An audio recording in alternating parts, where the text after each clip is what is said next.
குட்டி பையனுக்கு தடுப்பூசி போட்டு வந்தாச்சு. எனக்கு தெரிஞ்சதை நான் சொல்கிறேன், உங்களுக்கு தெரிஞ்சதை கமெண்ட்டில் சொல்லுங்கள். தேவைப்படுறவங்களுக்கு யூஸ்ஃபுல்லாக இருக்கும். ஊசி போட போகும்போது இந்த மாதிரி ஃப்ரீயாக ட்ரெஸ்ஸு போட்டு கூட்டிகிட்டு போங்க. அப்போ தான் அவங்களுக்கும் கம்ஃபர்ட்டாக இருக்கும். நம்மளும் கழட்டிட்டு மாட்டிட்டு அவங்க அழுவாங்க வேறு, இன்னும் எக்ஸ்ட்ரா பதட்டப்பட தேவையில்லை. டயப்பர் இந்த மாதிரி டேப் டயப்பர் சூஸ் பண்ணிக்கோங்க. ஏன்னா ஊசி போட்டு அந்த இடம் வீங்கியிருக்கும், கழட்டும் போதும் மாட்டும் போதும் எக்ஸ்ட்ரா அழுவாங்க.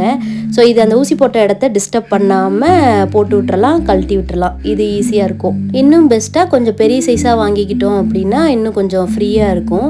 அண்ட் ஃபீட் எடுக்க கஷ்டப்படுவாங்க பெயினில் இருக்கிறனால. அப்படி ஃபீட் எடுக்கலை அப்படின்னா இந்த மாதிரி பம்ப் பண்ணி எக்ஸ்ப்ரெஸ் பண்ணி அவங்களுக்கு ஃபீட் பண்ணலாம். வயிறு நிறைஞ்சிருச்சு, பசி இல்லை அப்படின்னா தூங்குறதுக்கு ட்ரை பண்ணுவாங்க.